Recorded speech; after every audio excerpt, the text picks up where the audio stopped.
ሰላም እንደምን አላችሁ ክቡራትና ክቡራን ተከታታዮቻችን። በዛሬው ዝግጅታችን እንግዲህ ከዚህ በፊት የተለያዩ መኪኖች ወደ ሀገር ይገባሉ ቆዩ ተረጋጉ ስላቸው የነበረው በምክንያት ዛሬ ይላችሁ የመጣው ተሽከርካሪ እንግዲህ አርክፎክስ T5 ይባላል። አዲስ ብራንድ ነው። ለየት ያሉ ነገሮች አሉት። በአንድ ጊዜ ቻርጅ ኦልሞስት ከ700 ኪሎ ሜትር በላይ የመጓዝ አቅም ያለው እጅግ ዘመናዊ መኪና ነው። በዛሬው ዝግጅታችንም የተሽከርካሪ ምን አይነት ተሽከርካሪ ነው፣ ምን የተለየ ፊቸር አለው የሚሉትን አንድ ባንድ እንመለከታለን። እንዲሁም ደግሞ ዋጋውን እንመለከታለን። እኔ በግሌ ከ10 ስንት እንደሰጠሁትም አንድ ላይ እናያለን። ከመረጃዎቹ ጋር አብሬያችሁ የምቆየው እኔ አውቶሞቲቭ ባለሙያ አዶኒያስ ነኝ። መልካም ቆይታ። እቺንም አዲስ የሆነው ብራንድ አርክፎክስ የሚባለው ተሽከርካሪ ነው። የተሽከርካሪ እንግዲህ በባክ ሞተርስ BAIC በነሱ ሞተርስ ተገጣጥሞ የሚቀርብ ተሽከርካሪ ነው። በአይነቱ የኛው እንግዲህ T5 ነው። ከዚህ በፊት T1 አሳይቻችሁና የT5 ነው። በሳይዝ ተለቅ ያለ ነው። የተሽከርካሪ በአንድ ጊዜ ቻርጅ 700 ኪሎ ሜትር ሜድ ከተለቅ ካሉት የBYD መኪኖች ጋር ሊወዳደር የሚችል ነው መኪናው ማለት ነው። በጣም ዘመናዊ የሚባል ነው። ዋጋው ግን መካከለኛ የሚባል ነው። ለምን እንደሆነ ነግራችኋለሁ። በግሌ ደግሞ ይሄን ከተሽከርካሪ ከ10 9.5 ሰጥቼዋለሁ። ለምን ያችን ቀነስ አብረን እናያለን። መጀመሪያ ግን ከመኪናው ከውጫዊ ገጽታው እንመልከት፣ ምን አይነት ነገሮች አሉት የሚሉት ነው። ውጫዊ ገጽታው በምንመለከትበት ጊዜ እንግዲህ ያለው ከለሩ ራሱ ትንሽ ለየት ያለ ነው። ነጭ አትሉትም፣ ቡላ ከለር ተብሎ ነበር ያኛው የBYD ላይ ነበረው። ይሄ እንግዲህ ከነሱ ትንሽ ተቆር ያለ ግን ውበት ያለው ካሜራ ላይ ሙሉ ለሙሉ አልወጣላችሁ አይታየኝም፣ ግን በጣም አሪፍ የሚባል ከለር ያለው ነው። እዚህ ጋር LED መብራቶች አሉት። ወደታች ዝቅ በምንልበት ጊዜ እዚህ ጋር ፈንክሽናል የሆነ ቬንት አለው። እንደዚህ አድቫንስድ የሆኑ መኪኖች በሚሆኑበት ጊዜ ፈንክሽናል ኤር ቬንት ይኖራቸዋል። እዚህ ጋር ይሄኛው እንግዲህ የሚከፈት የሚዘጉ ናቸው። እንደ ሁኔታው እንደ አየር ሁኔታው መኪናው አየር የሚያስፈልግበት ጊዜ የሚከፈቱ የሚዘጉ ናቸው። ራዳሩ እዚህ ጋር አለ። እዚህ ጋር ፓርኪንግ ይሄ ካሜራው ነው። በዳር እንዳለ ደግሞ ይሄ የምትመለከቷቸው እዚህ ጋር የምትመለከቷቸው ፓርኪንግ አሲስት ናቸው። ምክንያቱም የተሽከርካሪ አድቫንስድ የሆነ የድራይቪንግ አሲስት ፊቸር የተካተተለት መኪና ስለሆነ ነው። ከመሬት ያለው ከፍታ እንደምትመለከቱት አሪፍ የሚባል ነው። ጥሩ የሚባል ከመሬት ከፍታ አለው። ጸዳ ያለ መኪና ነው። ከላይ የምትመለከታቸው ላይዳሮች አሉ። መኪናው ድራይቪንግ አሲስት ፊቸሮችን የሚያግዟቸው ናቸው። እስቲ እናንተ አጠቃላይ ገጽታውን እስቲ በጎን ገጽታው የፊተኛው ገጽታው የሚታያችሁ ከሆነ እስቲ እናንተ ከ10 ስንት ሰጥታላችሁ? እስቲ ሀሳብ አስተያየታችሁን ኮሜንት ላይ ጻፉልኝ። ታሳዩን ኮድ ነው። ወደ መኪናው የጎን ገጽታ በመጣበት ጊዜ የተሽከርካሪ ከአንድ የBYD ተሽከርካሪ ጋር የሚመሳሰል ዲዛይን አለ። ምን እንደሆነ ያው የቻናሌ ቤተሰቦች ታውቁታላችሁ። እስቲ ኮሜንት ላይ ጻፉልኝ።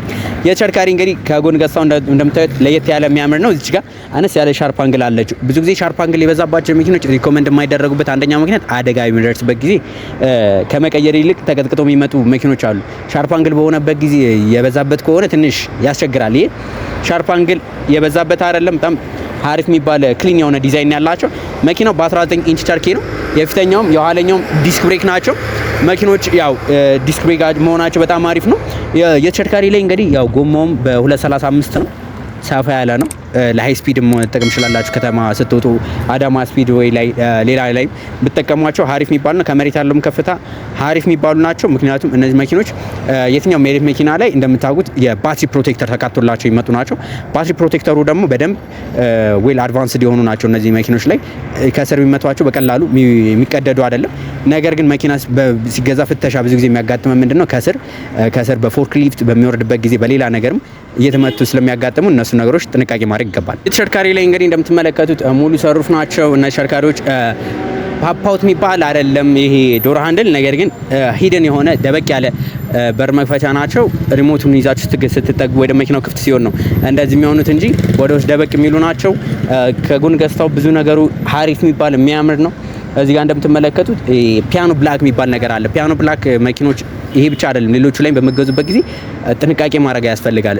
በተለይ በማጽዳት መኪናው በምታጥቡበት ጊዜ እቺ እንደዚህ ፒያኖ ብላክ የበዛባቸው ተሽከርካሪዎች በሚሆኑበት ጊዜ በቀላሉ የመጫጫር በቀላሉ ጉዳት የመድረስ ነገር አለ። ስለዚህ እነዚህ መኪኖችን ፒያኖ ብላክ እዚህ ላይ ብቻ ሳይሆን ሌሎቹ ላይም ፒያኖ ብላክ የበዛባቸው ተሽከርካሪዎች በተቻለ መጠን ስታጥቡ ጥንቃቄ አድርጉ። ወደ ኋላ ገጽታው ስንመጣ እውነት ለመናገር ይሄንን የኋላ ገጽታ ኦልሞስት የሆነ መኪና ላይ አውቀዋለሁ፣ ግን እኔ ላይክ ጠፋብኝ ሀቅ ለመናገር ሜቢ ዚከር ላይ ወይ ደግሞ የፎርድ መኪኖች ላይ በጣም እቺኛዋ ፋሚሊየር የሆነች ዲዛይን ነች። እስቲ ካስታወስኩት እነግራችኋለሁ። አርክፎክስ የሚለው እዚህ ጋር ይታያል። ይሄኛው T5 ናቸው። እዚህኛው ላይ እንግዲህ የኋላ እንትኖቹን እናገኛለን። እዚህ ጋር ካሜራውን እናገኛለን። የኋላ ካመጫኛው እዚህ ጋር ደግሞ የኋላ መብራቶቹ እነዚህ እናገኛለን። ፓርኪንግ ሴንሰሮቹ እናገኛለን። ይሄ ሙሉ ዲዛይኑ እኔ በግሌ በጣም ነው የወደድኩት። በጣም ነው የሚያምረው።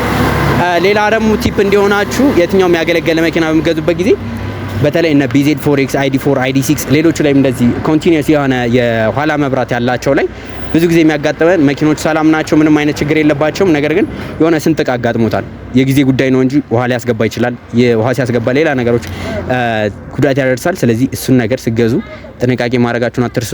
ያው እኛ ጋር ከደወላችሁ ያሳስባችሁ የሚታወቅ ነው። አዶኒያስ ካር ሪቪው በደንብ ኢንስፔክሽን ቲማችን በደንብ ፈትሾ የምናስረክባችሁ ነው የሚሆነው። እዚህ ጋር እንደነገርኳችሁ ስፖይለር አላቸው። ለምንድን ነው እንደነዚህ ተሽከርካሪዎች ብዙ ጊዜ የኋላ ዝናብ መጥረግ የሌለው ብላችሁ ኮሜንት ላይ ጻፋችሁልኝ አላችሁ። ዌል ምንድነው የኤሮዳይናሚክ ናቸው። ኤሮዳይናሚክ በጣም አድቫንስድ የሆኑ ተሽከርካሪዎች አያስፈልጋቸውም። ዝናቡ በራሱ ይጠፋዋል፣ በዚህ ይሄዳል ተብሎ ስለሚታሰብ በጣም ለቀ ሞተር ነው ለቀ እሱን የለበሸን እንግዲህ የዚህ ጋር የኋላ መስታወቶቹ ትንሽ እንትን አይፈልጉም፣ ይሄ ዋይፐር አይፈልጉም። ኤሮዳይናሚክስ በጣም አሪፍ ናቸው። በዚህ በኩል እንደምትመለከቷቸው ከስር እያንዳንዱ ሪፍሌክተሮቹ፣ ሌሎች ነገሮች ወደ ስር ብንገባ ደግሞ ባትሪ ፕሮቴክተሮቹ ከስር ይቀበሉናል። በጣም ዘመናዊ መኪና ነው።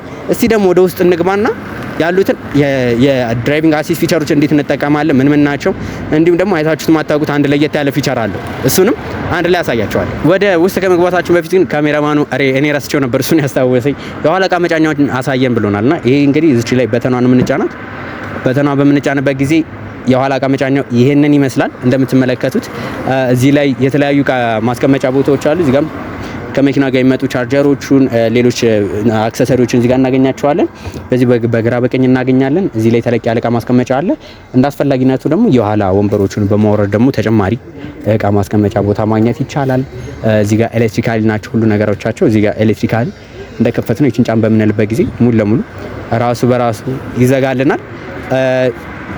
ከሞላ ጎደል አሪፍ የሚባል ነው። ነገር ግን የመኪናው አሪፉ ፊቸር የምለው በዋነኛነት ውስጥ ያለውና ሞተሩ ኤሌክትሪክ ባትሪው ናቸው። እሱን ደግሞ አንድ ባንድ ላሳያችሁ። ወደ መኪናው ውስጣዊ ገጽታ በምንገባበት ጊዜ የመኪናው ውስጣዊ ገጽታ እውነት ለመናገር በጣም አሪፍ የሚባል ነው። በጣም ደስ የሚል ውስጣዊ ገጽታ ነው ያለው። የመኪናው ውስጣዊ ገጽታ ላይ እንደምትመለከቱት የተለያዩ ነገሮች እናገኛለን። መሪው እንግዲህ ቱ ስፖክ የምንለው ነው። ባለ ሁለት ስፖክ የምንላት ተሽከርካሪ ነች። በጣም ዘመናዊ የሚባሉ ናቸው። እዚህ ጋር እንደምትመለከቱት ምንም አይነት ድራይቭ ዲስፕሌይ የለውም። የሆነበት ግን ራሱን የቻለ ምክንያት አለው። እዚህ ጋር እንግዲህ የሚታያችሁ ከሆነ እዚች ጋር ከታያችሁ ድንገት ፒ ምትል ወይ ደግሞ ዜሮ ምትል ታያችኋለች። ያቺ ምንድነች? ሄድ አፕ ዲስፕሌይ። አሁን ይሄን ካሜራውን እኔ ይዤው ነው ለአሽከርካሪው ብቻ የምትታይ ነች። በተሳፋሪ በኩል ሆናችሁ ብታዩት አታዩትም፣ ማየት አትችሉም በዚህ በኩል። ነገር ግን ይችኛዋ ተለቅ ብላ ከስር በምትወጣ በዚህኛዋ ላይት አማካኝነት ከመስታወቱ ጋር ሲጋጭ እናንተ እንድታዩት መኪናው በምን ያህል ኪሎ ሜትር በሰዓት እየሄደ እንደሆነ እሱ እንድትመለከቱ የሚያደርጋችሁ ነው። እዚህ ላይ እንግዲህ የተለያዩ እንትኖች አሉ። ይሄ እንግዲህ የመብራቶቹን እንዲሁም ደግሞ የዋይፐሮቹን እናገኛለን። እዚህ ጋር የድራይቪንግ አሲስት የክሩዝ ኮንትሮል ፊቸሮችን መቆጣጠር እንችላለን። እዚህ ጋር እንደምትመለከቱት መኪናው የድራይቪንግ አሲስት ፊቸሩ ክሩዝ ኮንትሮል ኦን የምናደርግበት ነው። እዚህኛው ጋር ከሌሎች መኪኖች ትንሽ ለየት የምትለው ላሳያችሁ። እዚህኛው በር መክፈቻ ላሳያችሁ። ሌሎቹ ላይ አርክ ፎክስ ላይ ባለፈው ያሳየዋችሁ ከዚህኛዋ ነበረች። እኛዋ ግን ጫን በምንልበት ጊዜ ወደዚህ እናረጋለን ማለት ነው። ወደ መኪናው ውስጥ ገዝታ እንደነገርኳችሁ እዚህኛዋ ላይ የበር መክፈቻዋን አሳይቻችሁ ነበር። እቺኛዋ ምስታያችሁ ከሆነች ወንበሩን ወደ ኋላ አጀስት ላድርገውና እቺኛዋ በር መክፈቻዋ ሳብስ እቺኛን ስናረጋት የሚከፈት ነው። መኪናው ሜሞሪ ሲት የተካተተለት ነው። ሜሞሪ ሲት የተካተተለት ስለሆነ መኪናው ልክ በሩ በሚከፈትበት ጊዜ ወደ ኋላ ይሆናል። በሩን በምንዘጋበት ጊዜ ደግሞ በምፈልገው ሴቲንግ አጀስትመንት ላይ አጀስት አንዴ ካረኩት በኋላ ወደዛ ማድረግ ይችላል ማለት ነው። ያን እንዴት እናረጋለን? ወደዚህ ጋር ልምጣላችሁ። እቺኛዋን የሴቲንግ አጀስትመንት ላይ እዚህ ጋር እንመጣለን። እዚህ ላይ መኪናው መጀመሪያ ማሳያችሁ ማሙቅ የሚችሉ ፊቸሮች አሉት። ምኑ ማሙቅ ይችላል የሚሉት እነዚህ ናቸው። የአራት ወንበር ላይ ማሙቅ ይችላል፣ መሪው ማሙቅ ይችላል፣ የኋላ እንትኖቹም ማሙቅ ይችላሉ። እነዚህን ኦን ኤንድ ኦፍ የምናደርገው እዚህኛው ላይ ነው። ከዚህ በተጨማሪ ቬንቲሌሽን፣ ለምሳሌ ሙቀት ከሆነ ለፊተኛው ወንበሮቹ ቬንቲሌሽን አላቸው። በቃ ምን እንዲላችሁ ማለት ነው፣ አየር ወደ ሰውነታችሁ እንዲገባ ቬንቲሌሽን ኦን ማድረግ ይችላልላችሁ። ይሄ እንግዲህ ለፊተኛው ወንበሮች ብቻ የምናገኘው ነው። እዚሁ ላይ እንዳለን ደግሞ ማሳጅ ማድረግ እንዲችል ከፈለኩኝ ለፊተኛው ይሄኛም እንግዲህ ሁለቱ ብቻ ነው። እሱን ኦን እናደርጋለን። የትኛውን ያስመርጠኛል ይሄው እንደምትመለከቱት ማለት ነው። ምናልባት እስቲ እኔ ላይክ ሾልደር ማሳጅ እናድርገው። ሾልደር ማሳጅ በሚሆንበት ጊዜ ትከሻችሁ ያለበት ቦታ ላይ ብቻ ነው። ስኔክ ማሳጅ በሚሆንበት ጊዜ ደግሞ ሌላ የሰውነታችሁ አካል በተርፍላይ ማሳጅ አለ፣ ዌስት ማሳጅ አለ። ከዛ ደግሞ ዌቭ ማሳጅ ይባላል። ዌቭ ደግሞ አጠቃላይ ሰውነታችሁ እንዲያደርግላችሁ የምትፈልጉ ከሆነ ይህ ለፊተኛው ለሁለቱ ወንበሮች ብቻ የምናገኘው ፊቸር ነው። ከዛ በተጨማሪ ደግሞ እዚህ ጋር ሜሞሪ ሲት አለ። ለምሳሌ የማለት ይሄ መኪና ሶስት ሰው የሚጠቀመው ከሆነ አሁን ለምሳሌ ባለቤታችሁ ወይ ልጃችሁ የምትጠቀመው ከሆነ ይሄኛውን አጀስት አድርጉትና ልክ ስገባ እሷ ይሄኛው ቱ ላይ ካደረገችው በእሷ ቁመት ልክ በሩን ከፍታ እንደገባች ቱ ላይ ስታደርገው እያንዳንዱን አጀስት ማድረግ ሳይጠበቅባት እሷ በምትፈልገው ሴቭ በተደረገው መሰረት መኪናው ወንበሮቹና አጀስት ያደርግላታል ማለት ነው። ይሄ አንዱ ፊቸር ነው። ከዛ ኮፓይለት ሲት አሬንጅመንት አለ ደግሞ ይሄ ደግሞ ከጎን ላሉ ሰፋሪ ለሱም እንትን እንዲል ማድረግ እንችላለን። ፓሴንጀሩ ሲት እንዲወርድ እንዲነሳ በዚሁ አጀስት ማድረግ እንችላለን ማለት ነው። ሳረሳት ላይክ ማሳጁ ሆነ ለመናገር በጣም ደስ የሚል ነው። እሺ እዚህኛው ላይ እቺኛው ቬንቲሌሽኑን ፍጥነቱን መጨመር መቀነስ ስላላችሁ ስለተመቸኝ ይሄን አላጠፈውም። ሆነ ለመናገር በጣም ሙቀት ነው ያለውና ለዛ ይሄ በጣም እኔ አሁን የተጠቀምኩት ያለው ፊቸር ነው። በጣም ሀሪፍ የሚባል ነው። እዚህ ላይ እንግዲህ መኪና ሴቲንጉ ላይ የሚመጡበት ጊዜ እዚህ ላይ የተለያዩ ፊቸሮች አሉት። ለምሳሌ አሁን የመብራቶችን መቆጣጠር ስላላችሁ አምቢየንስ ላይቲንግ በአረንጓዴ በቀይ በፒንክ ይሄውን በኦሬንጅ አድርጌዋለሁ። በአረንጓዴ ይፈልጋለ በሰማያዊ ይሄ አውቶማቲካሊ እንዲቀየር ማለት ይችላል። የተለያዩ የከለር አማራጮችም አሉ። ኤክስትራ ላይት ደግሞ ለምሳሌ የሁሉም አጠቃላይ መብራቶቹ እዚህ ላይ ማሳያችሁ ከሞላ ጎደል ነው። ያው ፊቸሩ አለው የሚለውን ነገር ለማሳየት ነው እንጂ ያንዳንዱን ገብቶ ለማሳየት ትንሽ ቦሪንግ እንዳይሆንባችሁ። ፍተሻ ላይ ስንመጣ ግን የኛ ካምፓኒ የሚታወቀው ፍተሻ ፈትሾ መሄድ ሳይሆን ምን መኪናው ምን አይነት ፊቸሮች አሉት የሚሉትን እያንዳንዱን ነገር አጠቃቀሙንም አንድ ላይ አሳይተናችሁ ስለምንወጣ ለፍተሻ ስንመጣ በደንብ እናሳያችኋለን። እዚህ ላይ ድራይቭ ሞዶች አሉ። ድራይቭ ሞዶች ለምሳሌ የተሽከርካሪ ላይ ወደ 4-5 አይነት የድራይቭ ሞድ አማራጮች አሉት። ስፖርት ላይ በሚሆንበት ጊዜ መኪናው በቃ እንደምትመለከቱ ግራፊክስ ይቀየራል። መኪናው ሞር አግሬሲቭ ነው የሚሆነው። በቃ ፍጥነት የሚፈልግ ነው የሚሆነው። ኮምፎርት ላይ ሲሆን በቃ ኳይት ነው የሚሆነው። ሰስፔንሽኑም በቃ ምቾታችሁን ጠብቆ ነው። ዋን ፔዳል ድራይቪንግ የምትባላለች ከሌሎች ትንሽ ለየት የምትል። ዋን ፔዳል ድራይቪንግ ማለት በአንድ ፔዳል ብቻ ነዳጅ የሰጠሁትም እግሬን ከነዳጅ በተለም ነዳጅ ለምንለው ይሄ ኤሌክትሪክ ፔዳሏን ስሰጠውም ሳነሳው እንዲቆም ስሰጠው እንዲሄድ ብቻ በቃ በአንድ እንትን ፍሬን እንዲይዝ የሚያደርግልን ነው። ይሄ ኢንዲቪዥዋል እያንዳንዱን አጀስት ማድረግ ከፈለግን ነው። ለምሳሌ አንሸራታች ይሁን ዝናብ ራሱ ያሳያችኋል። ዝናብ ላይ በሚሆንበት ጊዜ ክረምት ላይ ይሄን ብትጠቀሙ ሞር የተሻለ ነው። በጣም ፓወር ሴቭ እንዲያደርግ ማለት ነው። ፓወር ሴቭ እንዲያደርግ በምናደርግበት ጊዜ ለምሳሌ እንደምትመለከቷቸው እያንዳንዱ ኦፍ የሚደረጉ ነገሮች አሉ። ለምሳሌ ይሄንን ኦን ካረኩት እያንዳንዱ ሲት ቬንቲሌሽን፣ ማሳጅ፣ ማሙቅ የሚችለው የኤሲ የኦዲዮ እንዳለ ሚውት ያደርግና ሙሉ ለሙሉ ፎከስ ምንድነው ባለችው በተቀረችው የቻርጅ በቃ መኪናው እናንተ የፈለጋችሁበት ቦታ እንድትደርሱ የሚያደርጋችሁ ነው ይችኛዋ ማለት ነው። የተለያዩ ፊቸሮች አሉ። ከዛኛው ላይ ደግሞ እያንዳንዱን ፊቸሮቹን ኦን ኤንድ ኦፍ ማድረግ ስላላችሁ እዚህ ጋር ለምሳሌ መኪናውን ይዛችሁ በምትወጡበት ጊዜ በተቻለ መጠን መኪናው መጎተት ቢኖርበት ይሄኛው ቶ ሞድ ማድረግ ስላላችሁ ቁልቁለት ስትወርዱ፣ ይሄኛው ደግሞ በተለይ ስሊፕሪ የሆኑ አንሸራታች የሆኑ ቦታዎች ላይ አውቶ ሆልድ አለው፣ ኮምፎርት ብሬኪንግ አለው። ሞር ተሽከርካሪ በጣም አድቫንስድ የሚባል ነው። ተሽከርካሪ ላይ እንደምትመለከቱት ይሄኛው እንግዲህ እዚች ጋር ያሳየዋችሁ ነች። ቅድም ያሳየዋችሁ ሄድ አፕ ዲስፕሌይ ምን አለው እዚህ ጋር እንደምትመለከቱት ዲጂታል እዚህ ጋር ድራይቨር ዲስፕሌይ ስለሌለው በእሷን የምንመለከተው ምን አለው የሚሉትን አንድ ባንድ የምንመለከትበት ነው። ሌላኛው ደግሞ ድራይቪንግ አሲስት ፊቸሮች አሉ። ለምሳሌ በዋነኛው ክሩዝ ኮንትሮል አለው። ኢንተለጀንት ክሩዝ ኮንትሮል ነው። ይሄ ደግሞ ስማርት ፓይለት አሲስት አለ። ለምሳሌ ሃይዌይ መንገድ ላይ ይሄን ኦን ካረግ ነው መስመሩን ጠብቆልን ስፒዱን በ90 ሂድ ካልነው በ90 በመቶ ሂድ ካልነው በመቶ ፍሬኑ እየመጣነ እንዲጓዝ የሚያደርግልን ነው። ይሄኛው ደግሞ ለምሳሌ ልክ መኪናው እያሽከረከርን ከ4 ኪሎ ሜትር እስከ 130 ኪሎ ሜትር በሰዓት ውስጥ እያሽከረከርን ድንገት የሆነ ሰው ቢገባብን እንዲያስጠነቅቀን ከዛ ደግሞ ፍሬን ራሱ እንዲይዝኛ ካልያዝንለት ይሄ ወደፊት ያለው ነው። ሌላ ሲስተሞች አሉት። እነዚህ ምን ማድረግ አለበት? ለምሳሌ መስመር መኪናውን እየነዳ ልክ ከመስመሩ ሲወጣ አለርት እንዲያደርግ ይሄ ገጥቀጥ እንዲል ወይ ደግሞ ራሱ እንዲመልሰን የሚሉትን ነገሮች እነዚህ መሳሰሉ የዋና ዋና አሁን ማሳያችሁ የሴፍቲ ፊቸሮች ስለሆኑ ዋና ዋናዎቹን እዚህ ላይ መቆጣጠር ትችላላችሁ ማለት ነው። የኋላም ወደፊት እንዳለው ሁሉ ወደ ኋላም ኦን ማድረግ አለብን። አሁን የተሽከርካሪ ፊቸሩ አለው፣ ነገር ግን ኦን ካላረኩት ወደ ኋላ ሲሄድ ዝም ብዬ ልገጭ እችላለሁ፣ ራሱ ፍሬን አይዝልኝም። እነሱ የመሳሰሉትን አሁን ይችኛዋ በጣም በአሁኑ ሰዓት ላይ በጣም መሆን አለባት። በቃ ይሄ መኪና የሚወስደው ሰው ይሄን ፊቸር ያስፈልገዋል። ምክንያቱም መኪናው ጉልበት አለው። ለምሳሌ በአዲሱ መንገድ የምታውቁት ከሆነ በቦሌ አዲሱ መንገድ ላይ ብዙ ሰው በራዳር ብዙ ቅጣት እየተቀጣን ያለው ስፒድ ባለማወቁ እዛ ጋር ስፒድ ሊሚቱ ስንት እንደሚል ሳያየው በመጓዙ ይሄ ተሽከርካሪ በሚሆንበት ጊዜ ግን መብራትም ካለ ወይ ደግሞ እዚህ ጋር በ50 ሚል ከሆነ 50 ሂድ የምትለዋን ነገር እዚህ ሄድ አፕ ዲስፕሌይ ላይ ታሳያለች።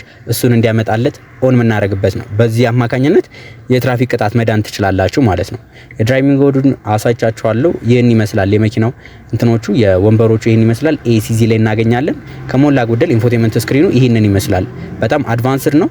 የተሽከርካሪ ምንም አይነት በተኖች ኦልሞስት በተን ለስ የተባለ ተሽከርካሪ ነው። ምንም አይነት በተኖች አታገኙ። በዋነኝነት ምንድናቸው እነዚህ ተሽከርካሪዎች ላይ የምታገኟቸው የዚህ ላይ የምትቆጣጠሩት ለምሳሌ ሼዱን ኦን ኤንድ ኦፍ የምናደርግበት ይኸውና፣ ሼዱ ምን ከፍተው ምን ዘጋው በዚሁ እንደምትመለከቱት። ከዛ ስንፈልግ ደግሞ እዛው እንዳለን ዘጋዋለን። ከዛ በተጨማሪ ደግሞ ለምሳሌ አጀስት ማድረግ ብንፈልግ ለየትኛውን መስታወቱ ለምሳሌ ይሄ የስፖኪዮ መቆጣጠሪያ ነች። በዚህ በኩል የትኛውን አጀስት አደርጋለሁ የምትለዋን ነገር እያንዳንዱን እመርጥለታለሁ። የግራ የቀኙን ኦን አድርጊ።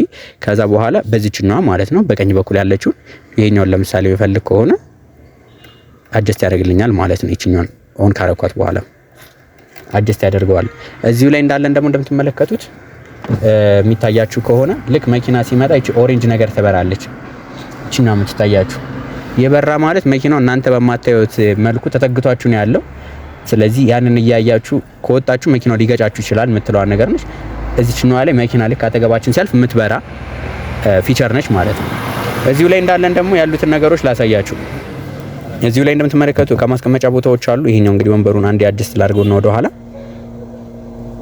በደንብ እንዲታያችሁ ከስር እዚህ ጋር እንደምትመለከቱት እቃ ማስቀመጫ ቦታዎች እናገኛለን። እቃ ማስቀመጫ ቦታዎች እዚህ ጋር እናገኛለን። የበር መክፈቻውን እዚህ ጋር እናገኛለን። እዚህ ጋር የእጅ ፍሬኑን እዚህ ጋር ነው የምናገኛቸው። የመኪናው አንድ እጅ ፍሬን የምንለው እዚህኛው ላይ እናገኛቸዋለን። ከዛ በተጨማሪ ደግሞ እዚህ ጋር የተለያዩ ማርሽ መምረጫዎች እናገኛቸዋለን። ሪቨርስ አለ፣ ድራይቭ አለ፣ ፓርክ አለ። እነዚህ የመሳሰሉትን በዚሁ ነው የምንቆጣጠራቸው። ይሄ ማኑዋሊ አጀስተብል ነው። ለምሳሌ ይሄን ተሽከርካሪ መሪውን ከፍም ዝቅም ማድረግ እችላለሁ። ለምን እቺኛዋን አጀስት በማድረግ ብቻ ማለት ነው። እቺኛዋን በመጠቀም ብቻ ወደ ፈለኩት አጀስት ማድረግ የምችለው ነው። እዚሁ ላይ እንዳለን እቃ ማስቀመጫ ቦታዎቹን ላሳያችሁ። እቃ ማስቀመጫዎቹ ቦታዎቹ እንደምትመለከቷቸው እዚህ ላይ ተለቅ ያለ እቃ ማስቀመጫ ቦታ አላቸው። እዚህ ጋር ዋየርለስ ቻርጅ ማድረግ ያለ፣ እዚህ ጋር ደግሞ ሁለት ካፕ ሆልደሮች አሉ። ከስር የተለያዩ እቃ ማስቀመጫ ቦታዎች አሉ። ከሞላ ጎደል ውስጣዊ ገጽታው በጣም ሀሪፍ የሚባል እጅግ ዘመናዊ የሚባል የትኛውን መኪና ለመግዛት መጀመሪያ ኮንሲደር አድርጉት። ምክንያቱም በዚህ ፕራይስ ፖይንት የምታገኙዋቸው ተሽከርካሪዎች ኦልሞስት 700 ኪሎ ሜትር የሚሄዱ ነው። የወላ ፊቸር ያለው ሬር ነው። በተለይ በፕራይስ ፖይንቱ ፕራይሱ ስንት እንደሆነ አሳያችኋለሁ። በግሌ እኔ ከ10 9.5 ሰጥቼዋለሁ። ወደ መኪናው የኋላ ወንበሮች በምንሄድበት ጊዜ ተመልከቱት። በቃ ሪል ቻይኒዝ ካር። ምክንያቱም ሌግሩም ቻይና በጣም የሚጨነቁበት ነገር ሌግሩም ነው። እውነት ለመናገር ሌጀሪ መኪና በሚሆንበት ጊዜ ይሄንን በማወቅ ትችላላችሁ። የጀርመን መኪኖች ራሱ ሌላ ማርኬት ላይ የማይሸጡት መኪኖች ሎንግ ዊል ቤስ ተደርገው ይሸጣሉ። ለምን?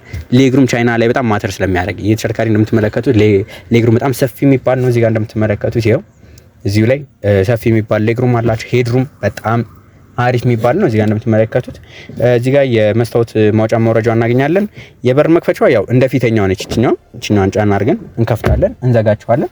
እዚሁ ላይ እንዳለ የተለያዩ ፊቸሮችን ማግኘት እንችላለን። በዋነኝነት ይሄ ነው። እዚህ መኪና ላይ የኋላ ወንበሩ ላይ የምታገኙት ፊቸሩ ይህ ነው። ማሞቅ ማቀዝቀዝ ምናምን አይደለም። ይሄ በቃ ካፕ ሆልደር እጃችሁን ደገፍ አድርጋችሁ መጠጥ እዚህ ጋር አስቀምጣችሁ መጓዝ የምትፈልጉ ከሆነ ይህ ይሆናችኋል። እዚህ ላይ እንደምትመለከቱት 3 የመጫን አቅም አለው። መሀል ላይ አንድ ሰው ይችላል ይባላል፣ ግን እኔ በዋነኝነት ሞር ካፕቴን ቼር ቢያደርጉት ይሻል ነበር። ላይክ 2 ሰው ኮምፎርታብል አድርጎ መጫን ይችላል። እነዚህ የኋላዎቹ ቅድም አሳይቻችሁ ነበር። ማሞቅ ማቀዝቀዝ የትኛው ፊቸር ይሰራል ቅድም ደቂቃውን መለስ አድርጋችሁ ብትመለከቱት ታገኙታላችሁ። ለኋለኞቹ ወንበሮች ግን ጦር የሚባል ፊቸር አላቸው። እዚህ ጋር ስልክ ቻርጅ ማድረግ ያላችሁ፣ እዚህ ጋር ኤሲ ቬንት አላቸው። ካሜራማን ግን ከኋላ ሁኚ አየሩ በደንብ አልደረሰኝም የሚል ቅሬታ አቅርበዋል። እንግዲህ የእሳቸው ነው አስተያየት። ከፊት ካፕ ሆልደሩ አለ ብያቸዋለሁ። እቃ ማስቀመጫም ከስር አለው። ከላይ ያለው ሄድሩም በጣም አሪፍ ነው። እዚህ ጋር ስፒከሮቹም እዚህ ጋርም አላቸው። ብዛት ያለው ስፒከር ነው ያላቸው። ኦልሞስት ከ10 በላይ ስፒከሮች ተካተውለታል እዚህ መኪና ላይ። ይሄን መመለከት ከፈለጋችሁ እዚህ ብቻ ከዛ ጋርና እዛ ጋር 6 አለ፣ ከፊት አለ። ያ ሲካተትለት የተሽከርካሪ ፕሪሚየም ኦዲዮ ሲስተም ያላቸው ናቸው። በጣም አሪፍ የሚባሉ ናቸው። እስቲ ደግሞ ወደ ፊተኛው ገዝታው እንሂድና ደግሞ ሞተሩ ላይ የኤሌክትሪክ ኮፈኑን ከፍተነው የደሽ መኪናው ኤልሲዲሲ ኮንቨርተሩን እያየን እዚህ መኪኖች ላይ የምታገኙዋቸው BYD መኪኖች ላይ የማታገኟቸው አንድ ለየት ያለ ፊቸር አለ። እሱንም ወደፊት እንሂድና አንድ ባንድ ላሳያችሁ፣ ዋጋውንም አንድ ላይ እነግራችኋለሁ። የተሽከርካሪ እንግዲህ ወደ ኮፈኑ ከፈት አድርገን ስናሳያችሁ ይሄን ነው የሚመስለው። ምንም እያንዳንዱ ነገር ሲልድ የሆነ ተሽከርካሪ ነው። የተሽከርካሪ ላይ ግን የተገጠመለት ባትሪ በ79 ኪሎዋት አወር ሊቲየም አየን ፎስፌት ባትሪ ነው። ሰከንድ ጄኔሬሽን የሚባሉ ባትሪዎች ናቸው። እነዚህ ተሽከርካሪዎች እንግዲህ በአንድ ጊዜ ቻርጅ ከ700 ኪሎ ሜትር በላይ መጓዝ ይችላሉ። 700 ኪሎ ሜትር እንግዲህ በኤሌክትሪክ መኪና አሁን እየተቻለ ነው። መጀመሪያ አካባቢ ID7 ነበረች ይመስለኛል 700 ኪሎ ሜትር ሄደች። አሁን ደግሞ እያደገ መጥቶ በእንደዚህ አይነት ቦዲ ሳይዝም 700 ኪሎ ሜትር መሄድ የተቻለ ነው። ይህም የተቻለው በ79 ኪሎዋት አወር ነው። መኪናው ከ200 በላይ የፈረስ ጉልበት አለው። እንደነገርኳችሁ እስከ 160 ኪሎ ሜትር በሰዓት የመጓዝ አቅም ያለው ተሽከርካሪ ነው። የተሽከርካሪ እውነት ለመናገር ሀሪፍ የሚባል ተሽከርካሪ ነው። ትንሽ 5 ያልኳት ሞር ከኋላ ወንበሩ ላይ ሞር ፊቸር ኤክስፔክት አድርጌ ነበረ ለመኪናው ዋጋ በመኪናው ዋጋ ኤክስፔክት ያደረኩት። የተሽከርካሪ እንግዲህ የተጠራበት ያለው ዋጋ እስከ 7 ሚሊዮን 900 ሺህ ብር አካባቢ የሚጠራ ተሽከርካሪ ነው። በአዶኒያስ ከመጣችሁ ልዩ ቅናሽ አለ ብለዋል። ነገር ግን እሱን ማግኘት ፈልጉ ከሆነ ከስር የምታገኙ ስልክ ቁጥር መደወል ነው። በዋነኛነት አዶኒያስ ካር ሪቪው ኢንስፔክሽን እንሰራለን። ኢንስፔክሽን እነዚህ መኪኖች ጨምሮ ሌሎች በጣም ፕሪሚየም የተባሉ ተሽከርካሪዎችንም አዳዲስ መኪኖች ከተማ ውስጥ ታይተው የማይታወቁ ተሽከርካሪዎችንም ፍተሻዎችን በብቃት የምንሰራ አዶኒያስ ካር ሪቪው ነን። ይህንን አገልግሎት ማግኘት የምትፈልጉ ከሆነ ከስር የምታገኙ ስልክ ቁጥር ይደውሉልን። እናንተ ሲን ተሽከርካሪ ከ10 ስንት ሰጣችሁት? ዋጋው ሲገባዋል? ሀሳብ አስተያየታችሁን እስቲ ኮሜንት ላይ ጻፉልን። በቀጣይ ሌሎች ከመኪና ጋር በተገናኙ መረጃዎች እስከምንገናኝ ድረስ መልካም ሁሉ ተመኘው።